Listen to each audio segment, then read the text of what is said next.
Hello guys, it's me Mohan from the Investing Hub. Welcome back to another episode. Today we're looking at the Dow Jones 30. The Dow Jones is currently trading at around 31,883. We are just on that 0.382 Fib area. We're testing that level, and I did mention in my last week video that this would be our next area of support, and potentially if we break below, then we're gonna go much lower to around 30,601, and this is not gonna be good for the Dow Jones. However, following what happened to Silicon Valley Bank, we did get a lot of weakness.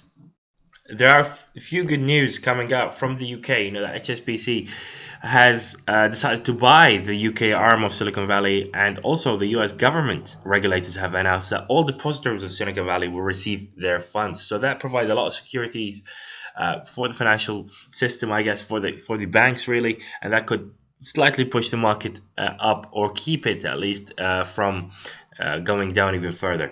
Now we have tomorrow's CPI data coming out, which is going to be very, very big for the market, and I think it's going to be causing a lot of volatility. Providing we get a weaker than expected inflation number, then we are going to see a rally in the stock market. Now, I do expect for the Dow Jones 30, we're going to be testing the 32,814, just around that 0.5 Fib area, and it'll be very interesting to see.